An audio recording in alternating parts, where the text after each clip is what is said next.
Champions ট্রফির জন্য Australia তাদের স্কোয়াড ঘোষণা করেছে। 15 সদস্যের এই স্কোয়াডে রয়েছে নতুন এবং অভিজ্ঞদের মিশেল। আমার দৃষ্টিকোণ থেকে দলটা যথেষ্ট ব্যালেন্সড। এই টিমে খেলাকে ঘুরিয়ে দেওয়ার মতো বেশ কয়েকজন খেলোয়াড়ই রয়েছে এবং নবীনদের সমাগম দলটিকে একটি অসামান্য ধরনের ব্যালেন্স করে ফেলেছে।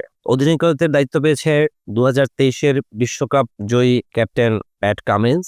এই দলের খেলোয়াড়দের মধ্যে অভিজ্ঞদের মধ্যে রয়েছে Steven Smith, Glenn Maxwell, Josh Hazlewood, Mitchell Starc, Adam Zampa, Marnus Labuschagne. Wicket কিপারের দায়িত্ব পালন করবে জশ ইংলিশ।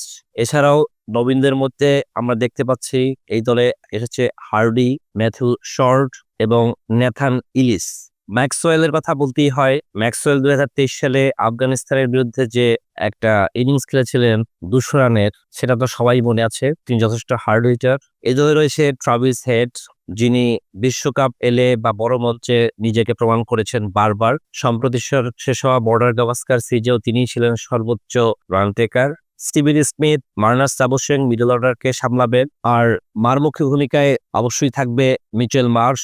বোলিং এর দায়িত্ব অধিনায়ক প্যাট কামিংস, তাকে সাহায্য করবে মিচেল স্টার্ক, জশ হ্যাজেলউড এবং স্পিনের দায়িত্ব মূলত দেওয়া হবে অ্যাডাম জাম্পাকে। যে কন্ডিশনে খেলা হবে এখানে স্পিন কিছুটা সহায়তা পেতে পারে, সেদিক থেকে চিন্তা করেই হয়তো তারা অ্যাডাম জাম্পাকেই এখানে মূলত নিয়ে এসেছে। আর অস্ট্রেলিয়ার বোলিং ডিপার্টমেন্ট সবসময় খুব স্ট্রং।